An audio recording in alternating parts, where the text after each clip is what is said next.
Hello. Continue. How are you? USA. USA. USA. USA. USA. USA. USA. You're going to get this done, guys. Michigan is going to win us this election in 53 days. Who's ready to change this country? Let's get this started. So we got a town hall today. We're going to take questions from you all. I think we got a bunch in this bowl already. Why are you in Michigan today is the first question. I'll tell you why. And then we're going to go straight down the line, and you're going to hear from everybody up here. We're here because Michigan is must win to win this country back, all right? Our founding fathers made a sacrifice 250 years ago. There's 56 men who signed the Declaration of Independence. You want to know what happened to them? 12 of them had their homes ransacked by the British and burned to the ground. 5 of them were captured by the British and tortured until their deaths. 9 of them died in the American Revolution, and 3 more of them had their own kids die in the American Revolution. They didn't do it for them. They did it for us so we could be here 250 years later, enjoying the blessings of liberty in the greatest nation known to the history of mankind. So the reason we're here today is that, you know what, 2024 is our 1776. This is the moment where we fight the American revolutionary ideals. That's what we're running to revive. And you know what? Donald Trump's going to do his part. Put him back in that White House for that second term. He's going to go even further than he did the first time around. He's going to do his job. But we're here to ask you, you are going to do yours too. If we're going to save our country, it's going to be because we save ourselves. So let me ask you something. If you want to restore law and order in this country, vote Trump. If you want to seal the border in this country, vote Trump. If you want to revive national pride in this country, vote Trump. If you want to grow the economy in this country, vote Trump. If you want a better life for your children, vote Trump. If you want to make America great again, vote Trump. That's why we're here. God bless you and your families and our great country. We got a republic to save. I'm going to hand it over to our friends to each say a couple of words, and then we're going to open this up for Q&A. Let's do this. Thank you, my man. Thank you for starting it out that way. I'm Tim Walberg, Congressman from the 5th District of Michigan. They invited me here today because you haven't seen a Republican conservative congressman in this district in a long time. I'm glad, first and foremost, to be a Christian, a conservative, a Republican. And a proud Michiganian. I'm not a quack, so I'm not a gander. And I'm delighted to be here with Vivek. I'm delighted to be here with all of these people because we're here for the same purpose. We're here to get Donald Trump elected and pull all the rest of what he needs behind him. We can do that. We can do that in the state with a senator for the first time in a long time, 30 years. We can have Mike Rogers as a senator. He's a Trump-endorsed Senate candidate. He knows what he's doing. And we can keep the Senate, we can get the Senate, keep the House as well. I serve on the Energy and Commerce Committee, deals with all things. John Dingell, my predecessor. I notice you said I said my predecessor. I'm there now on that committee. He used to say when asked, what do you cover in the Energy and Commerce Committee? He'd point to a globe. We touch everything. And all of the stuff, a lot of which has been used against Trump. Meta, social media, all of the stuff that held him back. This time we can't let that happen. I also serve in the Education and Workforce Committee. Our Constitution, Article 8, Section 1, Michigan Constitution says, religion, morality, knowledge being necessary to good government and the happiness of mankind, schools and the means of education shall forever be encouraged. Tell our governor that! Amen. I love that guy. Hey, listen, I agree with you. Tell her in November. Tell her in November that we've changed. But education is for what? To get people prepared to work. That's an economy. an economy that is personal, that we control ourselves, that we have tax dollars left back with us. That's what Donald Trump wants to do. Get rid of the tip tax. Get rid of the overtime tax. Leave it in your pockets. So, doggone it, we cannot do anything but everything. And then when you're finished doing everything, step up and do one more thing. And oh, by the way, yank somebody from your family, yank somebody from your neighborhood, and say, you do the same thing.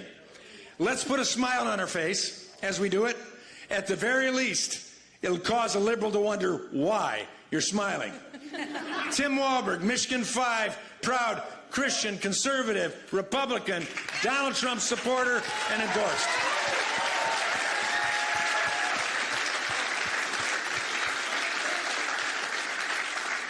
Hey everybody, my name is Hima Kolanagireddy. I'm an immigrant from India, became a citizen in 2015, voted for Trump in 2016, wanted to get involved and do more for him because I really loved him, I still love him, and became a precinct delegate. That was the first time I got involved in politics at the grassroots level. And that's it, and I couldn't just look back because I knew what needs to be done, and there's so much work to be done. And everybody asked me, like, if you look around, there are not very many immigrant Indians that are involved in politics. It's very rare, at least not in Republican politics, because India is the largest democracy. People come here and they equate Democratic Party as democracy, and then they think they have to vote Democrat. That's what I realized when I first became a Republican. I mean, I did my own research, kind of knew that my values aligned with Republican Party, so no idea why everybody else is voting Democrat, so I voted Republican. Ever since, I've been like a champion in the immigrant community, trying to tell them that, have you ever read the platform on both sides? Do your own research. Don't let other people tell you how you need to vote. And biggest thing that I have, that I'm trying to actually save is this country, the values that I really have come to love, the opportunities, the American dream that I could chase, because I set up an IT staffing firm. It is rated as one of the fastest 50 women-owned companies in America, a few times. And all that only happened because of the opportunities that we have here. I mean, my mom was never thrilled that I got into politics. She's like, why would you do that? Politics is so dirty. And then I asked her one question. Do you think I would have had the same success if I were in India? She's like, no way. I said, don't you think I owe it to this country? That's exactly...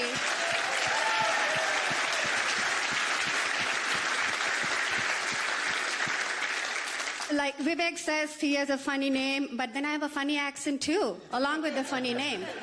So with all of that, we never play victim cards. Most immigrants are very hardworking people. We don't want anybody to treat us as victims. Give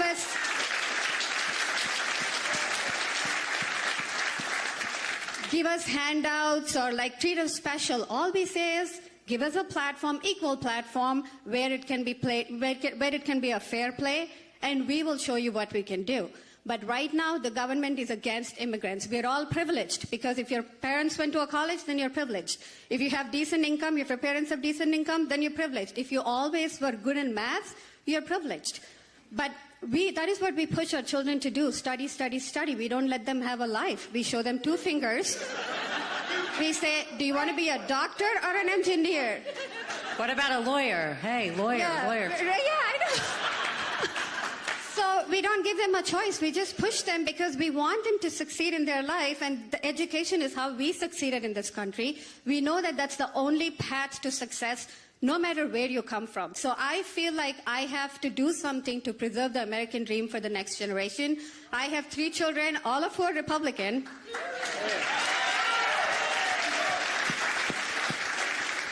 They are pursuing their careers, they worked hard for it, and I want them to have an opportunity at the American dream that I had, and I succeeded, and I want them to succeed, and I want that to be available for all our children. So I'm the current RNC National Committeewoman from Michigan. A lot of people don't know what that is.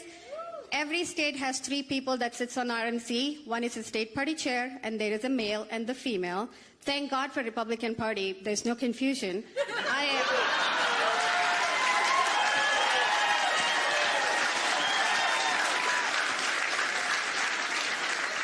So as you can see, I'm the female representing from Michigan. Thank you very much for being here. I know you're here because you care. You care for this country. You care for the values that for which we all stand. You want to preserve this state and this country.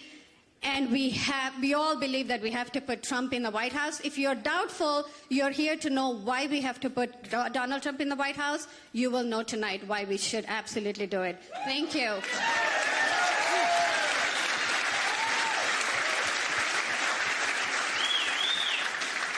Talk about the American dream. Talk about the diversity that we have here, not just here in the room and on the stage, but the fact that we're all here to make sure that America stays the land of opportunity, that it's based on free market economics, private property rights, our First Amendment rights, our Second Amendment rights, those of freedom.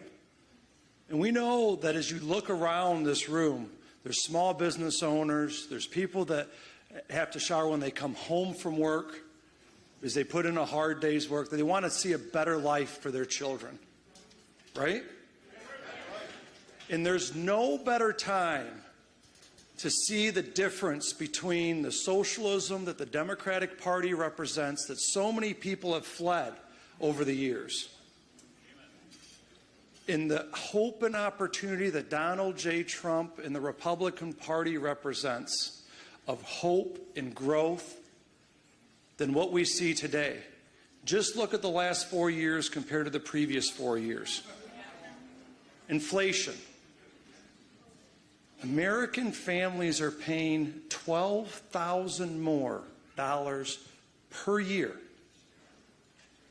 $1,000 more per month because of Bidenflation.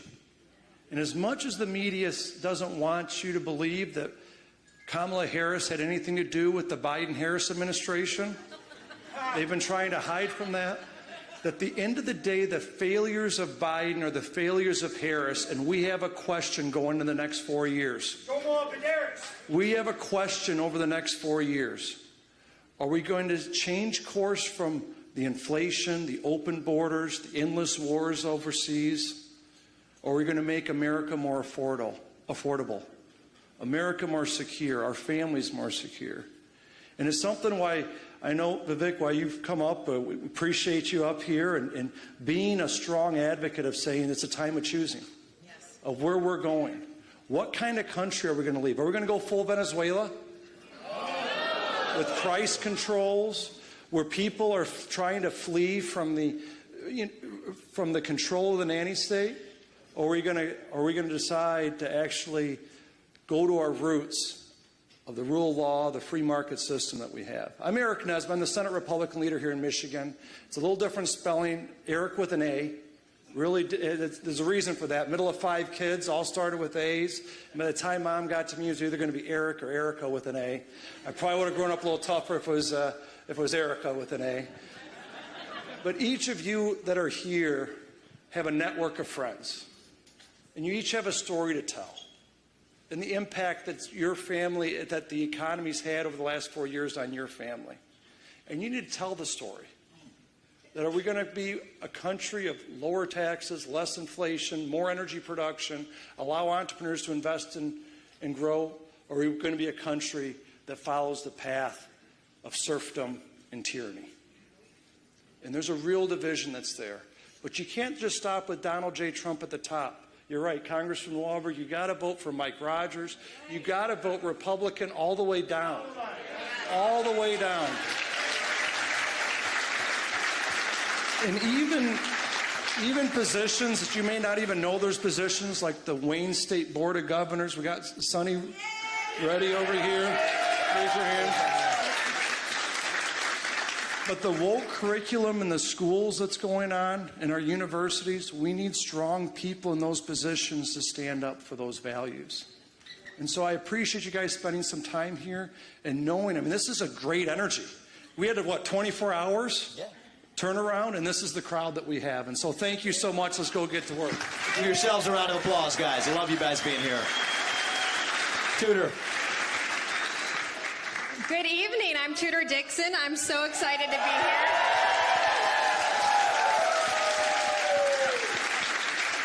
And I'm here mostly because I love you guys.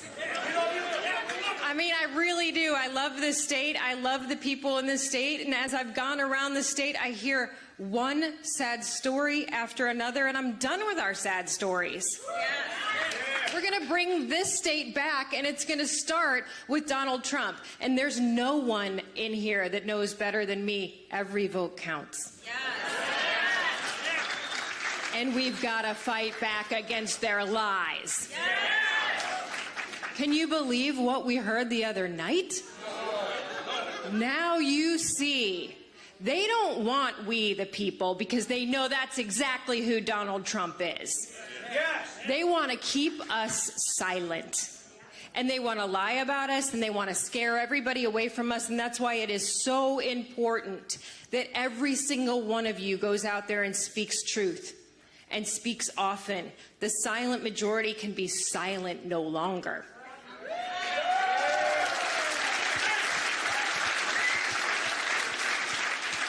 People in this state are especially afraid because we have such tyrants in office. We heard it the entire time I was running. Everybody from the small business owner to the billionaire would say, she's so vindictive. She'll come after me. Weaponization of government. It happens at every single level.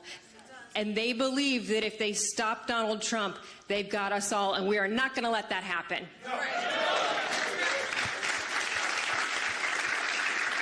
Look at what is just happening in this state with the 3 women who brag every day that they're out there for your rights. What have they done for our kids in school? Destroyed our schools. And that's another lie. They went out there and they said when every single Republican goes out there and runs, they say Republicans are going to destroy the public school system. I'm like, what more could we do? I mean, kids might end up reading at the end of it. You know, that's kind of like a goal for us.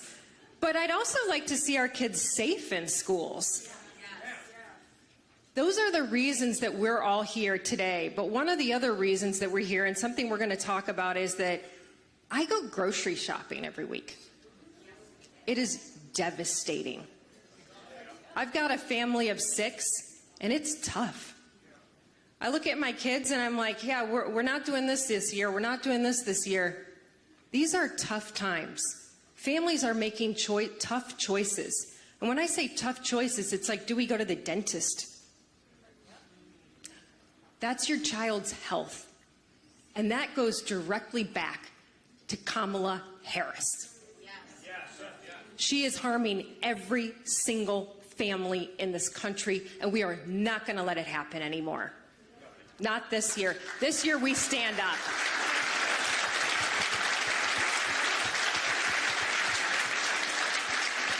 And that's why I love you guys, because I know you're going to do it. I mean, we walk in here, could there be more energy in this room? And like you said, this is a day. So let's go out there and elect Donald J. Trump.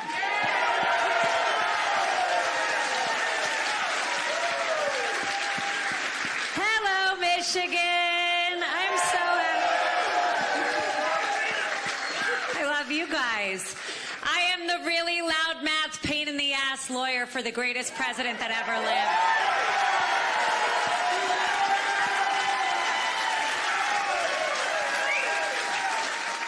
So I'm probably most known for screaming outside of courthouses because I love this country and they don't give a shit about the Constitution.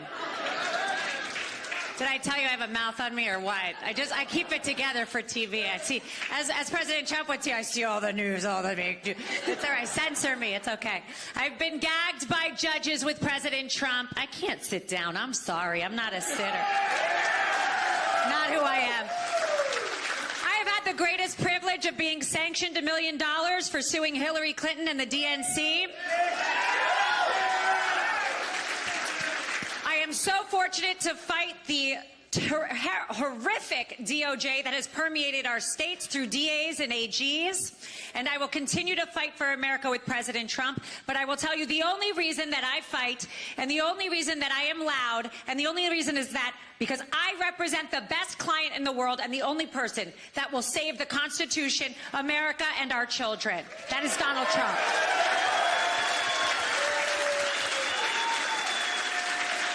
I want to specifically talk about Michigan and why I'm excited to start my little campaign tour with the rest of them. But I was not a politician. I am not a politician. But I recently joined the campaign with President Trump because my Judeo-Christian values, I am married to a Jew. I am a proud Chaldean Arab Christian. And I just happen to love my country, and no one is taking my country back to Baghdad, which is where my family fled. So that is why I am here, because the Christian values, the values of Michigan, the values that I have seen today, and I've been here for 24 hours, and I've got to tell you, the love that I have seen today, we are going to save this country. Take your friends to vote, because she will ruin everything we stand for. It's not just about economy. It's about safety. Our borders, 325,000 families, children separated because of our open border crisis. Fentanyl coming in, destroying our kids, destroying us. You want to talk about economy. She wants to take our money, taxpayer dollars, and to have illegal aliens, and I don't care what the heck she wants me to call it, illegal aliens have transitions in cells, and we pay for it. And you know what? She will get up in a debate and say she will give you $6 grand for this and 25 grand for that. Well, guess what that means? We pay for that. Money is not free in this country. So don't buy it. Don't listen to her, and stand up for what is right in this country and vote Donald Trump November 5th. Vote early. Give Elena a round of applause.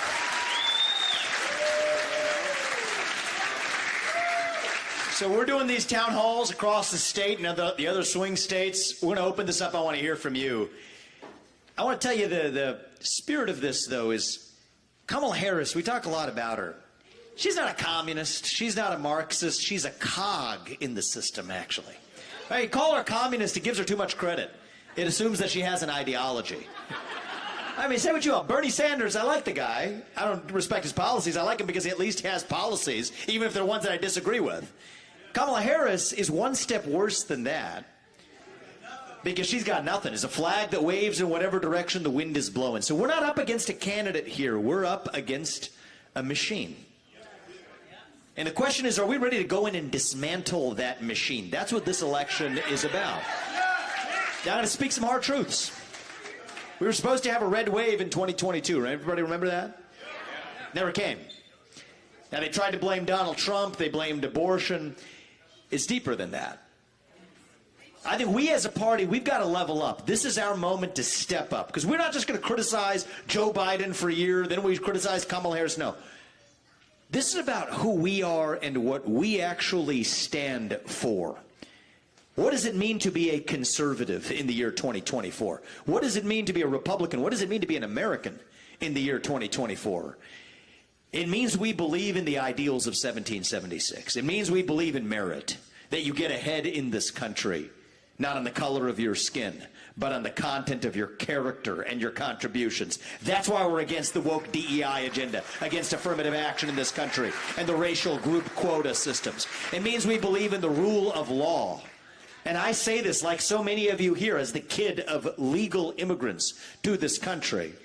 That means your first act of entering this country cannot break the law. And that is why we will use our own military at our own southern border. And you know what? If we've had the largest influx of illegals into this country, we will have the largest mass deportation in American history. That's not racist. That's not xenophobic. It's what it means to stand for the rule of law in the United States of America. What does it mean to be American? It means the people we elect to run the government ought to be the ones who actually run the government. Not the shadow government and the deep state, the three-letter agencies that are running the show today. Which actually reminds me of the second mass deportation we need in this country. It's It's not just millions of illegals out of the United States. It's millions of unelected federal bureaucrats out of Washington, D.C. That is how you drain the swamp. And you see, these aren't black ideas or white ideas or Democrat ideas or Republican ideas. They're American ideas that we fought a revolution to secure. And the question for us is, do we believe those ideals still exist? I actually do. Not in some fake politician way. We do. But we're going to have to do the hard work of reviving them. And I'll tell you how it's going to happen. It's going to be by all of us, not just me, not just Donald Trump, not just the other people on this stage, but every one of you starting to speak the truth in the open again. Say in public what you will say in private at the dinner table. Say it with a spine. Say it with conviction. Say it with respect. But part of respect is that you respect your neighbor enough to tell him what you actually think. Not some woke-washed version of it. That's how we get this country back. You hear on MSNBC about saving our democracy. What does that mean? The best measure of the health of our democracy, I'll tell you what it is. It isn't the number of green pieces of paper in our bank account. It isn't even the number of ballots we cast every November. The best measure of the health of American democracy is the percentage of people who feel free to say what they actually think in public. Right now we're doing poorly, but the only way we're going to fix it is all of us starting to speak openly again. That's what we're going to do today. So let's open this up. I got questions up here, but you know what? I haven't seen a room this packed. Look at the energy you guys brought. I'm going to bring it to you. People who came here and showed up. The floor is yours. Ask us the questions. We're not going to hold back, and I don't want you to hold back either. Let's open this up. That's how we get this country back, all right? Open it up right here. I love it. My hat comes off to you, Mr. Vivek Ramaswamy. I saw Thank you. The way you did that interview on the Breakfast Club when you told the story of John Quincy Adams Jr. I literally cried. Thank you. It was the most beautiful rendition of Americana I've ever heard. You, sir, are truly special. You're an American treasure. You are I appreciate that, brother. It means a lot to me. I planted this question. I'm a small content creator, small-time journalist. I'm very busy. I work also in cement. I'm a blue-collar guy. I was honestly a street guy when I was younger.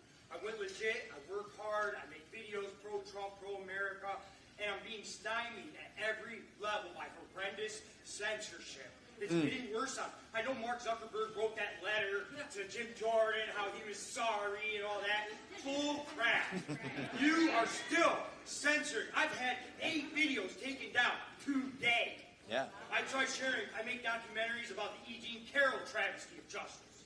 I make documentaries about how the DNC invited in Jeffrey Marsh, a notorious groomer.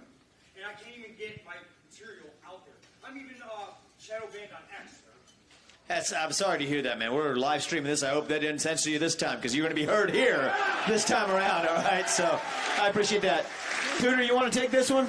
I know this is near and dear to your heart. Yeah, absolutely. I mean, I think we've all felt this, and I do think that Elon Musk has come to somewhat of a consensus that we shouldn't be, but I think he still battles. There are still people within these organizations, and I think it's going to be that we're going to use as many different methods as we can. Rumble is a great source to go to. Rumble is great for conservatives, and I would encourage all of you to go to places like Rumble. There's a great podcast. It's called the Tudor Dixon Podcast. But places like Rumble, but also, you know, make sure that you are responding to folks out there that are conservatives, because people will see that too. So just be very active and make sure you're engaging in as much social media as you can, because even your local followers make a huge difference. And that's what we need to remember, that social media may be not comfortable for everybody, but local influencers become very important when it comes to elections like this, because on the other side, they are using their local influencers to go through the community. And so maybe you feel like, I'm not getting as big a reach. Maybe don't focus so much on how far your reach goes in the nation. How far can you get your reach in Michigan? Because that's what we need, is people in Michigan to hear that there is a better opportunity out there. Well said. You want to say add an word? I think it goes to something bigger, what you were talking about earlier, Vivek, is that the cancel culture we don't just see on social media, but what we see in higher education, what we see in business and work. You go ahead and say something, you're afraid to say something, get fired. And it goes back to something even deeper on the free market economics of the individual over the state at the end of the day. 4 years ago, the government was saying, you're a critical worker, you're not a critical worker. You could have a job, you can't have a job. And at the end of the day, it's more than just the censorship on social media. It's the fact that there's so much control on government deciding what the economy is going to do. And now with the media, and this is why social media is so important, is that with the media, they don't even hide it anymore. And the thing with the social media, this is the heart of your question, my man, and then we're going to go to the next question, is it's not even private companies doing it. Right? I love that you talk about the free market, but it's not the free market when government actors are telling these tech companies, you got to censor this through the back door, what they couldn't censor through the front door. I'm sorry, that's not the free market. That's the invisible fist of government. And the people who did that, they broke the law. And you know what? If ordinary citizens break the law, they're held accountable. It shouldn't be any different for government bureaucrats either. We need accountability. So thank you, my man. I appreciate that question. We'll go to the gentleman in the back, the former basketball player right there. I'm making an assumption. You are a former basketball player. Good. Good. You know one when you see one.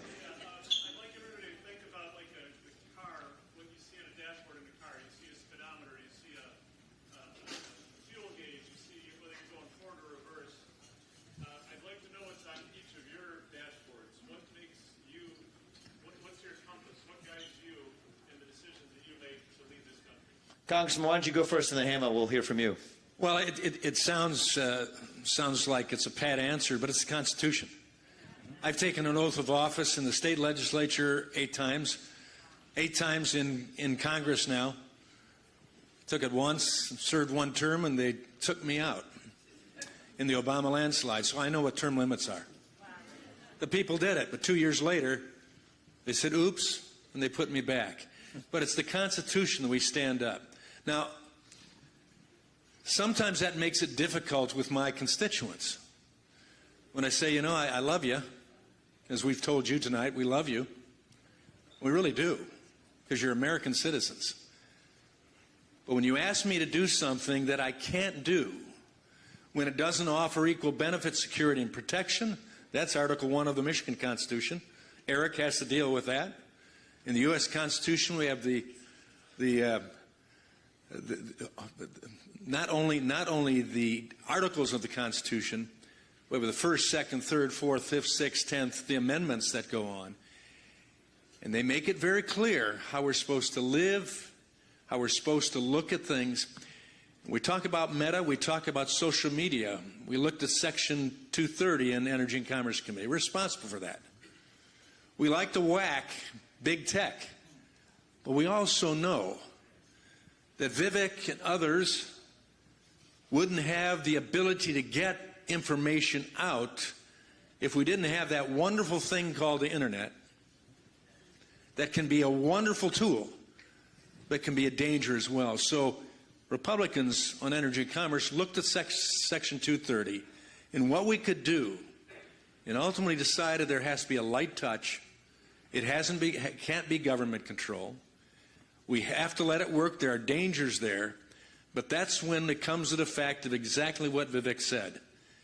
We got to speak up. Clear, concise, and not woke. That's right. Firm, with a smile on her face. Remember, that makes a liberal worried while you're smiling. But it draws people. And it's common sense that comes out. So, yeah, my answer is the Constitution, whether I like it or not, whether it fits with my constituency and getting reelected at times, or it makes it more difficult to say, no, I can't do that. Oh, you're going to take me out? Okay. That may be the case, but you're going to have to work hard. So that's my answer. I respect that. Hima, you want to share your thought? I think for me, as an outsider, the first things that I noticed is the freedoms.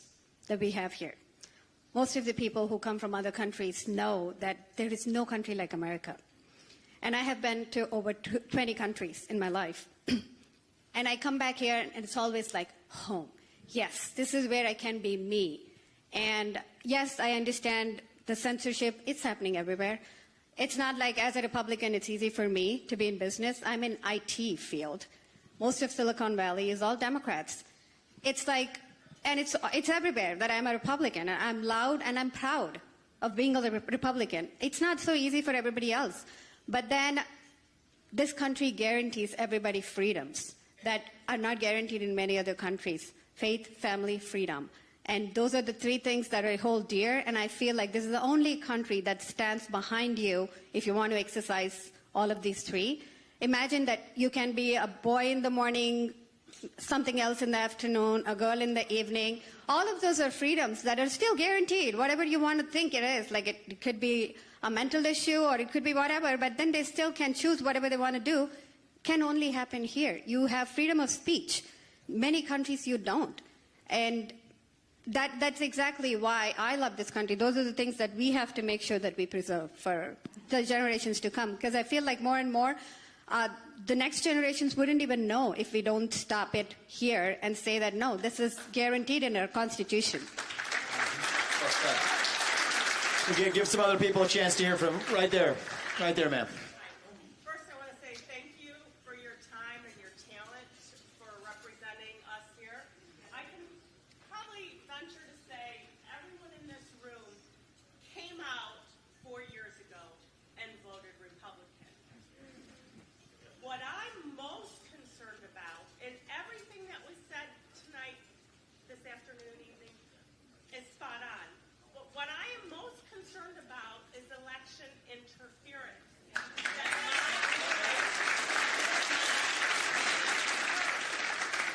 Why I'm here.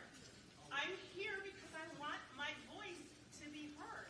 Not only by you, but my fellow Americans.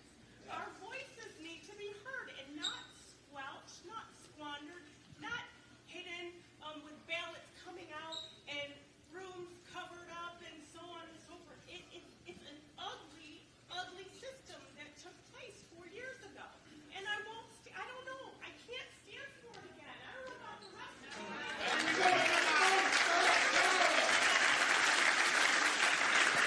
I hear you. I do. So I'll kick off with a couple of my thoughts. If everyone's panel wants to jump in after that, I'll give you a perspective as well. So look, let's get to very practical solutions. We need single-day voting on Election Day as a national holiday with paper ballots and government-issued ID to match the voter file. And I believe English as the sole language that appears anywhere on a ballot. That's not too much to ask. But we got a chicken and egg problem. We got to win in order to do it. I know President Trump's committed to that. The legislative agenda is at the top of the list. Once and for all, securing elections in this country. We don't want to be arguing about elections. I mean, the truth is, if we get to that point in time, I'll make a pledge on behalf of everybody in this room, if I may, that we are done complaining about election integrity if we get to single-day voting with paper ballots as a national holiday on Election Day with government-issued ID required to match the voter file. That's our deal with the country. We're done. We don't want to be complaining about the outcome of elections. We want to move forward as a country. Unite the country. Make Election Day a national holiday. That unites us. Take one day to say, just one day to think about our civic responsibility to the United States. The rest of the day is we can go through our motions, doing what the iPhones tell us to do on a given day. Fine, but one day we stop and say, this is our duty to our country.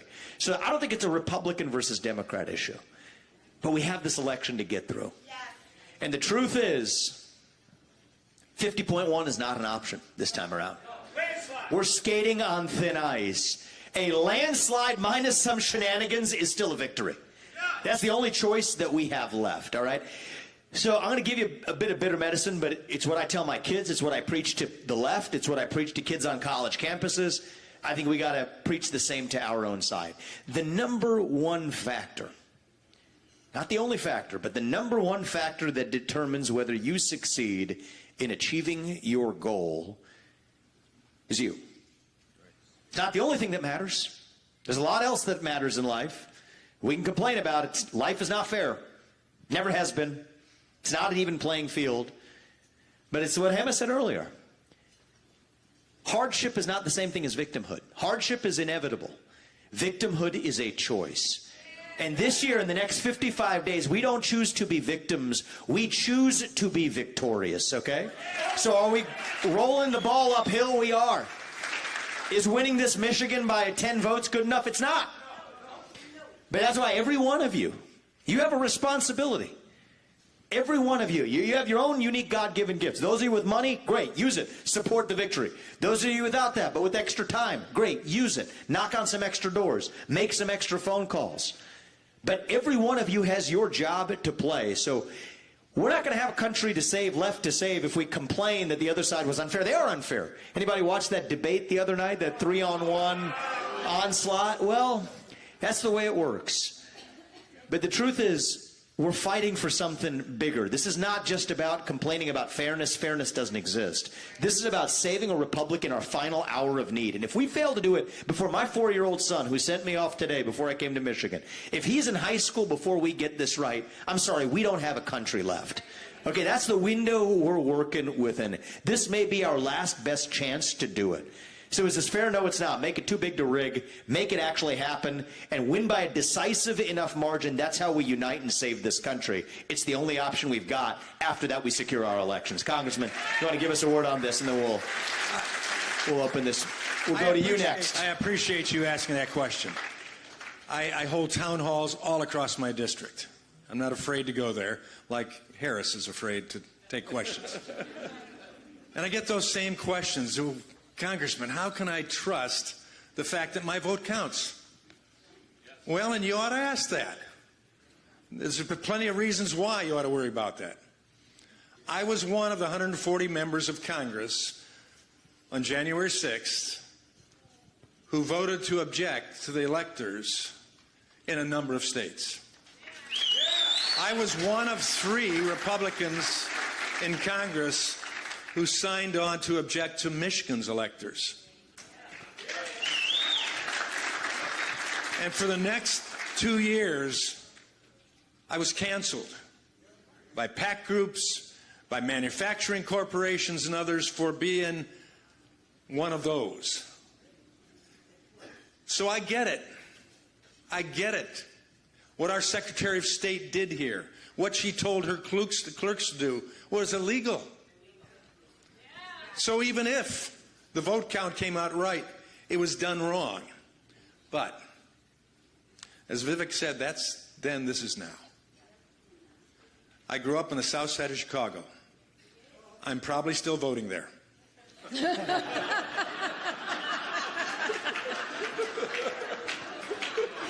I know what cheating is all about. I campaigned with my dad for Goldwater. I put up signs. The next day I went and put them up again. The next day I went and put them up again. The next day I went and put up. That was old man Daley's machine that worked that way. We could complain about it or we'd get out and work.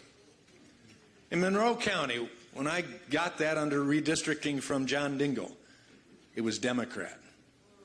It is now the strongest Republican voting county of my 10 counties for me. Why? Why? Because I decided that I'm not going to complain, but these blue-collar union workers, AFL-CIO, UAW, Teamsters, iron workers, they have the same values that I have. They just need to find out. And so we told them that. And then I said, you need to vote for me. And you need to vote for Donald Trump. When I complain about Donald Trump's personality on occasion now, they jump all over me. What do you mean? He talks like us. What I'm saying is, we got to forget that. We've got to get out and vote. We've got to get to the polls. We've got to grab people, get them to the polls. We've got to talk it up as if we are winning, and we are. The media won't tell you that, but we're winning the hearts and minds of people. And in that case, someday we'll have a national holiday. Someday we will take it as serious as those that have to stick their thumbs in a bottle of ink and vote, and then go out on the streets knowing that a terrorist may take them out, but they voted. Are we willing to do the same thing? Are you willing to be an election worker, a poll watcher, a ballot counter? Are you willing to stand there and take down pizza boxes from the windows? If we do that, we'll win. I We'll think win. I'd like to add something to that, because I think some of you are out there going, but we have the most corrupt Secretary of State in the country. That is true. There is one big difference between 2020 and today, and that is that the RNC is now involved in elections. And this is not ignorance. This is not that she is naive. She is an attorney. She knows the law. She is full on corrupt. That is the problem that we have with Jocelyn Benson. She has now, I think it was just her 8th lawsuit that she lost. She went, and when he says what she did was illegal in 2020, it was illegal. That's what happens when you lose your lawsuit. And now we are prepared for 2024. But the last one that she lost, she took to the Michigan Supreme Court. And think about how twisted this is. Because if you just want a legal opinion on getting RFK off the ballot, if you really don't know, even though you're an attorney, but like I said, number 8, I think, she went to the Court of Appeals and they said, no, he doesn't have to be on the ballot. You can take him off. Okay, so if you're the Secretary of State, don't you feel like you did your job? You found out. He can be taken off. I can take him off. Why wouldn't she? Why would she want voters to vote for someone who's not going to be president? Why would she want to mess with someone's vote? So then she takes it to the Michigan Supreme Court, which is all Democrats. The 2 Republicans were like, this is absurd. Absurd. And she gets him back on the ballot. So your concern is warranted because she's still playing games. She's an attorney and she knows she's playing games. But we need to be there to watch them. So I've been told we're unable to take any more questions, but I promised her we would take one. So you get the last word, and then we'll wrap it up.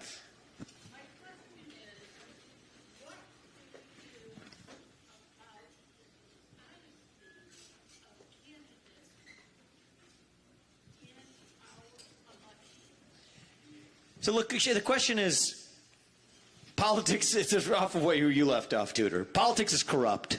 What do you mean? The dishonesty of candidates at every level. And the truth of the matter is, and this actually brings us back to why I'm supporting Donald Trump. At the core of it is, he is somebody who came from outside of politics. Right? I think we need people who go into public service to actually serve the public. People don't have to be going through this. You know, his best moment in the debates, and I'll say this about the debates, it's funny how this worked, right? They had their debate with Joe Biden as the earliest ever presidential debate in recorded U.S. history. You predicted it. Oh, I mean, I don't want to pat my... I wish I was wrong. I wish I was wrong. It was as a setup to be able to swap him out. And the public is... They have the public falling for the trap. Because for a month, they went after Joe Biden. And so even many of my independent friends, tell your friends in Michigan the same thing to see through it. Because I said, no, the media is not biased. They went after Joe Biden even harder than they went after Donald Trump. That was part of the plan, only to build up credibility that they're now using to prop up Kamala Harris. But anyway, the truth of the matter is, the people we elect to run the government, mostly, they're not even the ones running the government. It's a machine. It's the deep state that sits underneath it. And if you want a candidate who's going to get in there and finally not just bring a chisel, but bring a jackhammer to break the thing, if needed, fire 75% of those federal bureaucrats, send them packing, shut down agencies like the U.S. Department of Education, send that money back to the states and to the people. Go in there and break things, you know? There's always a risk. Maybe you don't cut enough fat. That's what most people do. I'm going to go in there, well, I'm going to cut just the right amount and see how it goes. No, it doesn't work because they're going to grow right back. What Donald Trump's going to do is, you know, you might go in there, you might cut so much fat that maybe you cut some muscle along the way. Maybe things are a little bit rough at times, but you know what? That's what it takes to actually get this right. So it takes somebody from the outside who's doing this for the right reasons. That's why I'm supporting Donald Trump. And I think we need more of that in American politics. Many of you are here. One of the things that I love about Hima is an outsider. Doesn't have to be doing what you're doing at every level. It's not just the presidency. At every level, from Congress to local to state level, that's actually what we require. And if you do, right, this is our moment. We don't have to be. Donald Trump said this at the debate, and it was true. He said we're a nation in decline. It's true. It's not. Ronald Reagan, if he were here, wouldn't tell you that it's morning in America right now, because it's not. But it can be. See, we don't have to be this nation in decline anymore. We don't have to be at the end of the ancient Roman Empire. I don't think so. I think we still can be a nation in our ascent. A nation whose best days, not in some fake politician way, but in a true way, a nation whose best days are actually still ahead of us. A country where we will still look our kids in the eye and mean it when we tell them that you still get ahead in the United States with your own hard work, your own commitment, your own dedication, and that, you know what, you are free to speak your minds at every step of the way. That is the American dream. All right, that is what we are running to. That's what won us the American Revolution. That's what reunited us after the Civil War. That is what won us 2 world wars and the Cold War. That is what still gives hope to the free world. And if we can revive that dream over group identity and victimhood and grievance, then nobody in the world, not a nation, not a corporation, not a virus, not China, and certainly not Kamala Harris is going to stop us. That's what American exceptionalism is all about, and that is what we will revive to save this great country. Thank you all for coming out today, guys. God bless you and your families, and may God bless our United States of America. Do not stop fighting until we get this job done, save this country, and our best days are ahead of us. Thank you, guys. God bless. I appreciate you. Thank you. I just have to plug in one thing. In response to the lady's question, she said, how can we support corrupt candidates? We are not, nobody's perfect. We all have shortcomings. We are not voting for a pastor. We are voting for a politician. So all I say is, if they believe in the top 10 things that are important to you, they're not a rhino.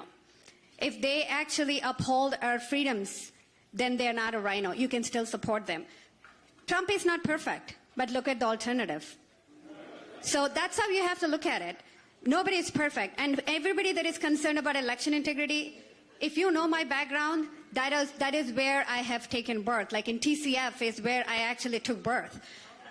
All I say is, what are you doing? You are an influencer in your own community. If there are 300 dead people voting in your precinct, find 300 alive people who have not been voting and counter that.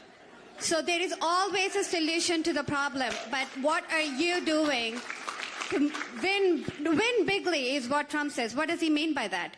We have to swamp the vote, so much so that they can't cheat enough.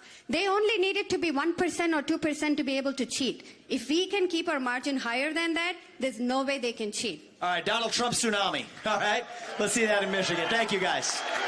Appreciate it, guys. Thank you.